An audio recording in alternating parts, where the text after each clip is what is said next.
Apakah makan daging unta membatalkan wudhu?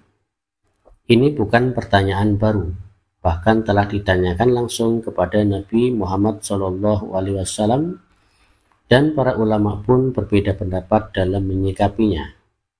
Yuk kita lihat dalil dan penjelasan para ulama. Dalam sebuah hadis sahih riwayat Muslim dari Jabir bin Samurah radhiyallahu anhu disebutkan, ada seorang laki-laki yang bertanya kepada Rasulullah SAW, apakah aku perlu berwudu setelah makan daging kambing?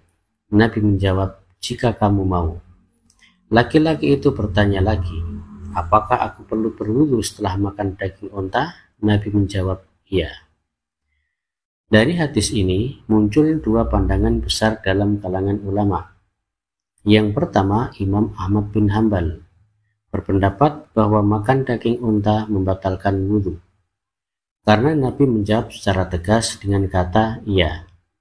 Ini adalah bentuk perintah yang menunjukkan kewajiban. Yang kedua, mayoritas ulama seperti Khulafaur Rasyidin, Imam Malik, Imam Abu Hanifah, Imam Syafi'i dan pengikut mereka berpendapat bahwa tidak batal wudhu, karena menurut mereka perintah tersebut bukan perintah wajib, melainkan anjuran atau dikaitkan dengan kondisi tertentu. Sebagian dari mereka berpegang pada hadis lain yang menunjukkan bahwa Nabi tidak berwudu setelah makan makanan yang dimasak dengan api. Hadis ini dianggap oleh jumhur ulama sebagai nasih atau penghapus dari hadis sebelumnya, sehingga makan daging unta dianggap tidak lagi membatalkan wudu. Menariknya, ada juga dalil lain yang menunjukkan adanya perbedaan perlakuan terhadap unta dan kambing. Makanya, boleh melakukan sholat di kandang kambing, tetapi makruh melakukan sholat di kandang unta. Ada pula yang memandang bahwa perintah wudhu setelah makan unta adalah bentuk ta'abudi, ketaatan murni tanpa harus diketahui sebab logisnya, seperti halnya larangan menyentuh mushaf tanpa wudhu. Ini bisa jadi adalah bentuk ujian kepatuhan dan ketaatan kepada perintah Allah Subhanahu wa Ta'ala.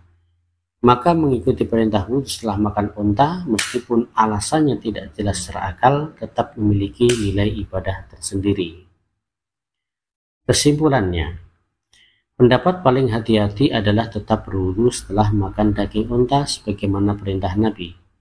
Namun, mayoritas ulama berpendapat bahwa hal itu tidak membatalkan wudhu karena dianggap telah dinasakh atau tidak bersifat wajib. Sedangkan makan daging kambing tidak membatalkan wudhu dan wudhu setelahnya bersifat sunnah jika ingin melakukannya.